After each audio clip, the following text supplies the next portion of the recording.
पती नसताना तारुण्यात जर कपाळ पांढरं झालं ना माईबाप, असं म्हणतात की बालपणात माणसाची माई मरू नये, तारुण्यात कपाळाचं कुंकू कधी पुसल्या जाऊ नये, आणि म्हातारपणामध्ये डोळ्या देखत पोटचा गोळा कधी मरू नये. हे दुःख सांगणे पलीकडचं असतं.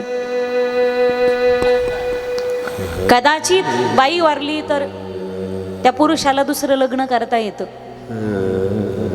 पण पती जर वारला तर आयुष्यभर त्याच्या नावाने तिचे विधवा बनून राहते.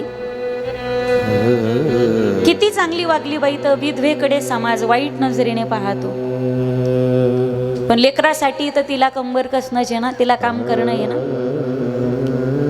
घरात काही नसेल, गरीब असताना जर पती गेला तर तिला दुःख धरता येत नाही. समाज नावं ठेवायला असतो, समाज काय पोसायला असतो का? समाज नावं ठेवतो, बघा दुःख आहे का तिला, नवरा मेलेले 2च महिने झाले, शेतात जायला लागली बाई, कामावर चालली. कामावर जाणार नाही तर लेकरांना काय खाऊ घालणार आहे का? वारेकर तोंड करणार आहेत का सगळे? लेकरांसाठी बाईला धडारीनं उभं राहावं लागतं, हिमालयासारखं कठोर व्हावं लागतं, जरी कपाळाचं कुंकू पुसलं तरी. माझी आई पडेल ते काम करायची ईदभर पोटाची खळगी भरण्यासाठी, आणि मी सावली बनून आईच्या सतत सोबत राहायचो. काय झालं, एकदा गावात काही ब्रह्मवृंद आली, संत मंडळी चातुर्मासासाठी. माझी आई त्या ब्राह्मणांकडे गेली ना, हात जोडून उभी राहिली, महाराज तुमच्याकडे काही काम मिळेल का हो मला? त्यांनी बोट दाखवलं, घरात आमच्या पत्न्या बसलेल्या आहेत, त्यांना विचार. आणि ब्राह्मण पत्न्या ह्या विशेष मायाळू असतात का? म्हणजे बाकीच्या तुसाड्या असतात, रागीट असतात, प्रेम नसतं असं नाही म्हणायचं मला.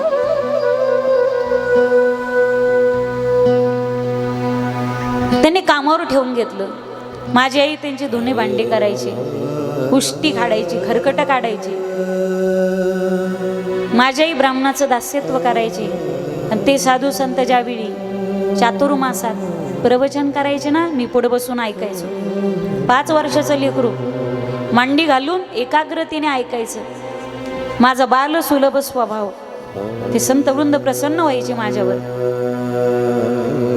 ज्यावेळी भजन चालेल मी उठून नृत्य करायचो समोर. त्यांची विशेष कृपादृष्टी माझ्यावर होती. त्यांना माझा तो बाल सुलभ स्वभाव खूप आवडला. माझ्यातली सुज्ञता, माझ्यातली एकाग्रता. त्या 4 महिन्यात मी भजनाचा खूप आनंद घेतला. पण ज्यावेळी चातुर्मासाची सांगता झाली ना, ते ब्रह्मवृंद, ते संत मंडळी परत जायला निघाली, त्यावेळी मी खूप रडलो, खूप रडलो. नाथ महाराज सांगतात, एका जनार्दनी घडो त्यांचा संग, न भावा वियोग जन्मोजन्मी. संत येतात, जीवाला आनंद होतो.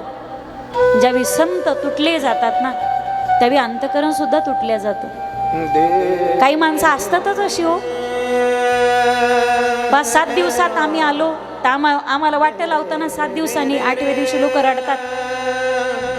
7 दिवसात आमच्यासारखी साधी सामान्य माणसं जर तू मंचात इतकं प्रेम निर्माण करत असतील, विचार करा दादांनो. ज्यावेळी अधिकारी संत महात्मे येतात त्यावेळी जीवनात किती चैतन्य निर्माण करत असतील ते. पण ज्यावेळी संत जातात त्यावेळी अंतकरण तुटल्या जातं. मी खूप रडलो, हट्ट करू लागलो, महाराज मलाही तुमच्या सोबत न्या ना. त्यावेळी माझी आई त्या संतांच्या चरणारविंदी लोटांगण घालून विनवणी करू लागली, महाराज नका हो माझे लेकरू, नका नेऊ, त्याला कळत नाही महाराज, तो हट्ट करतोय ना. जसं घरी पाहुणे यावेत आणि घरातले छोटे छोटे लेकरं पाहुण्यांच्या मागे लागावेत, आम्हाला यायचे, त्याला काय कळतं महाराज. हा माझ्या जगण्याचा शेवटचा आधार आहे, हा माझी म्हातारपणची काठी, हा समाजात ताट मानेने जगण्याचा माझा आधार आहे. पती गेले, मी जगले याच्यासाठी लढते, समाजाची याच्यासाठी जगते. जर तुम्ही यालाही घेऊन जात असाल तर मी जगायचं नेमकं कशासाठी आणि कोणासाठी. त्यावेळी त्या संत वृंदांनी सांगितलं, रामदासा, 5 वर्षाच्या बालकाला, रामदासा, तुझी आई हेच तुझं सर्वस्व आहे. तुझी आई हाच तुझा खरा परमार्थ आहे. तुझी आई हेच तुझे 4 धाम आहेत. तुझी आई हेच तुझे जगातले सगळे तीर्थ आहेत. आणि एक वाक्य काळजात उतरून घ्या मायबाप, आजच्या कथेतून एकच वाक्य घरी घेऊन जायचं. ज्याचे मायबाप जिवंत आहेत त्याने कोणतीच तीर्थयात्रा करायची गरज नाही. ज्याचे मायबाप जिवंत आहेत त्याची 4 धाम त्याच्या घरातच आहेत. फक्त आई वडिलांच्या सकाळी आंघोळ झाल्यानंतर त्यांच्या पायाला लागा आणि दिवसभरामध्ये आई वडिलांसोबत चांगले वागा, बस जगातले सगळे धाम तुम्हाला घरातच आहेत. ये तो सच है कि भगवान है मगर फिर भी अनजान है. धरती पे रूप माँ बाप का उस विधाता की पहचान है. ये तो सच है कि भगवान है मगर फिर भी अनजान है. रूप माँ बाप का उस विधाता की पहचान है. ये तो सच है कि भगवान है.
माय बापे केवळ काशी, तेने न जावी तीर्थाशी.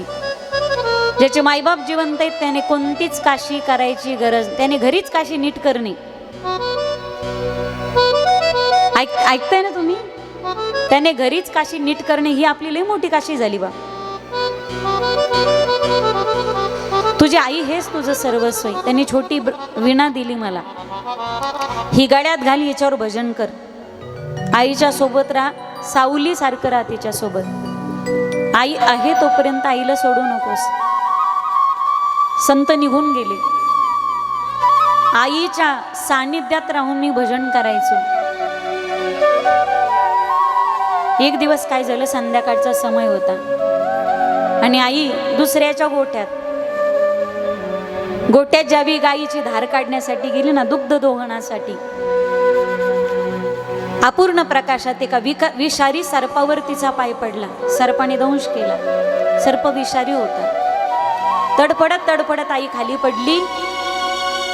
आईने जे डोळे झाकले ना ते कायमचे पुन्हा उघडलेच नाही. आई कायमचे सोडून गेली. त्यावेळी मी खूप रडलो. रामदासांना नारद पूर्वचरित्र, मी खूप रडलो. कारण जोपर्यंत आई होती ना तोपर्यंत माझ्यासाठी सुखाची लयलोट होती. माझ्या आनंदाच्या सूर्याचा कायमचा अस्त झाला. या जगात प्रेम करण्यासाठी माझ्यावर कोणीच राहिलं नाही. आई काय मावशी असते का? आई काय आत्या असते का? आई काय चुलती असते का? आई ही आई असते गड्या माझ्या दादांना. जगातले हजारो नातेगोते एका बाजूला आणि एकटी माय एका बाजूला. तुम्ही श्रीमंत असाल तर जग तुमच्या मागे पुढे असतं. तुम्ही देखणे दिसत असाल, हजार मुली सौंदर्यावर फिदा असतील. तुमचा आवाज गोड असेल, लोक आवाजावर प्रेम करतील. तुम्ही गोड बोलत असता, लोक शब्दावर प्रेम करतील. तुम्ही गोड वाजवत असता, लोक तुमच्या बोटावर प्रेम करतील. पण काहीच येत नसेल अशा मतिमंद लेकरावरती निस्वार्थ प्रेम करणारं जगाच्या पाठीवरचे एकमेव व्यक्तिमत्व ते म्हणजे आई. आपली वाट कधी लागते याची वाट बघणारं जग असतं. तुमची वाट कधी लागते याची वाट बघणारं जग आहे. पण वाया गेलेला पोरगा आणि वाया गेलेली पोरगी जिवंतपणीच नाही, मेल्यानंतर सुद्धा योग्य वाटेवर कधी येते याची वाट पाहत राहतात. जगाच्या पाठीवरती फक्त आई वडील असतात. आई नंतर माया नाही, बापा नंतर धाक नाही या जगामध्ये कुणाचं. असे माझ्यासारखे किती कीर्तनकार निर्माण झाले हो. म्हणजे आईचं मातृत्व आम्हाला शब्दातून मांडता येईल, बापाचं पितृत्व शब्दातून मांडता येईल. किती ग्रंथ निर्माण करते झाले म्हणजे शब्दातून मातृत्व पितृत्व कळेल. पृथ्वीचा कागद केला, समुद्राची शाई केली आणि प्रत्यक्ष शारदा सरस्वती मायबापाची थोरवी लिहायला बसवली ना, सरस्वतीची लेखणी थांबेल. शब्द संपतील असं समुद्रापेक्षा सखोल आणि आकाशापेक्षा विस्तीर्ण असलेल्या जगाच्या पाठीवरती मातृत्व आणि पितृत्व. ममता के मंदिर की है तू सबसे प्यारी मूरत, भगवान नजर आता है जब देखे तेरी सूरत. ममता के मंदिर की है तू सबसे प्यारी मूरत, भगवान नजर आता है जब देखे. जब जब दुनिया में आए आते तेरा पाए, जब जब दुनिया में आए तेरा आशीष पाए. आई माझी मायेचा सागर दिला तिने जीवना. आई माझी मायेचा सागर दिला तिने जीवनाकार. तुझ्या मूर्तीवाली या जगात मूर्ती नाही, अनमोल जन्म दिला गाई तुझे उपकार भेटणार नाही. अनमोल जन्म दिला गाई तुझे उपकार भेटणार नाही. अनमोल जन्म दिला गाई तुझे उपकार भेटणार नाही. अनमोल जन्म दिला गाई तुझे उपकार भेटणार नाही. कितनी बोली प्यारी प्यारी है ओ माँ, ओ माँ.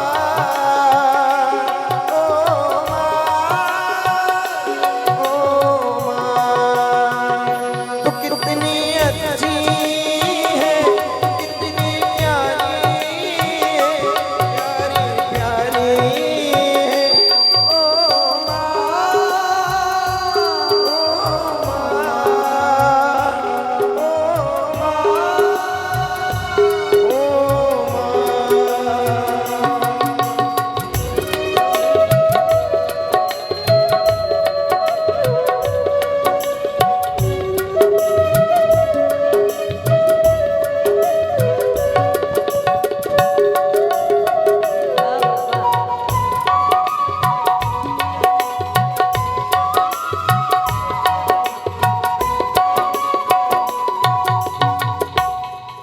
तळपत्या उन्हात रखरखत्या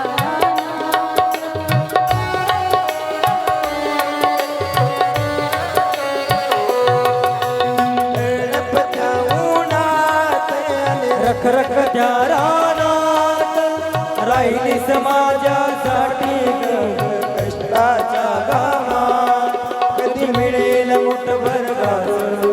कधी घडे तिला उपवास ओल्या मातीतून चालताना तुडविले काट्याचे पाय आई माझी मायेचा सागर दिला तिने जीवनाकार आई माझी मायेचा सागर दिला तिने जीवनाकार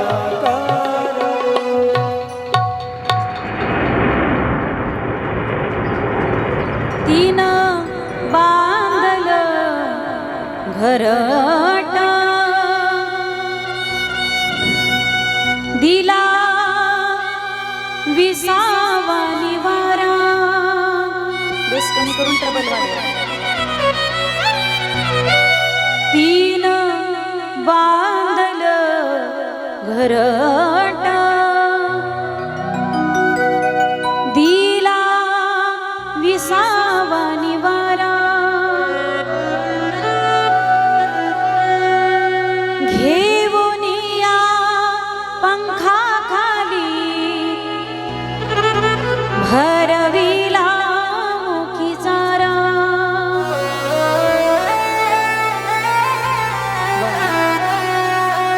ओढ रक्ताला लागली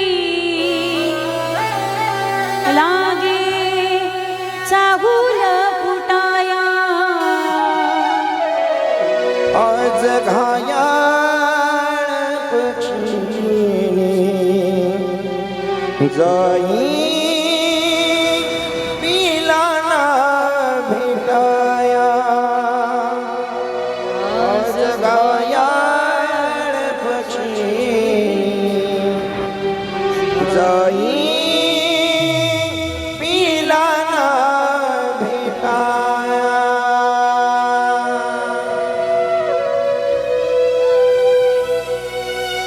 दुसरी तिसरीत मुलगा असेल बालपणात आई जाण्याचं दुःख काय असतं मायबाप एखाद्या अनाथ आश्रमात तुम्हाला गेल्यावर कळेल माझ्यापेक्षा म्युझिकचा आणि बासरीचा थोडा आवाज कमी असू द्या शब्द आणि ते एकत्रित कळत नाही बालपणात नाही जाण्याचं दुःख काय असतं आईची किंमत त्याला कळते मायबाप ज्याला कमी वयात अनाथ व्हावं लागलं आपल्याला तर दररोज दिसतात ना किंमत कळत नाही असेपर्यंत किंमत कळत नाही गेल्यानंतर हंबरडा फोडण्यात अर्थ नसतो जगाच्या फोटोनी गॅलरी भरलेली असते पण आई वडिलांसोबत एक सेल्फी काढायचा राहून जातो एक सेल्फी काढायचा राहून जातो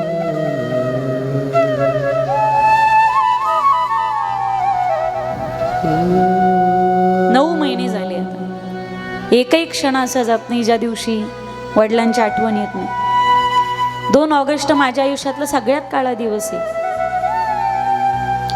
वय नव्हतं जाण्यासारखं 74चा जन्म वडिलांचा रनिंग 50व्या वर्षी वडिलांचं जाणं झालं वडील होते तोपर्यंत भाऊ नाही याचं दुःख कधीच वाटलं नाही पण ज्या दिवशी बाप गेला ना त्या दिवशी कळालं 1 महिन्यानंतर ज्या दिवशी बापाच्या घराला कुलूप लागलं ना त्या दिवशी कळालं जगात बापाचं असणं काय असतं 7 महिने मी माहेरी गेलेच नाही आई नव्हती तिथं पहिल्या महिन्याला गेले वडिलांच्या मासिक श्राद्धला जाण्याची हिंमत होतच नव्हती गोष्ट बापाची संगत सद्गुरूंच्या पुण्यतिथीला ज्यावेळी गेले मी 7 महिन्यानंतर मी जर जाणार असेल ना तर 1 तास आधी वडिलांचे फोन चालू व्हायचे निघलीस का कुठपर्यंत आलीस सावकाशा घाई करू नका घरून लवकर निघत जा आणि बऱ्याचदा उन्हाळ्यात मे महिन्यात जर गेले ना तर वडील 4 वाजता तिथून काढून द्यायचे म्हणजे लवकर जा वारं सुटतं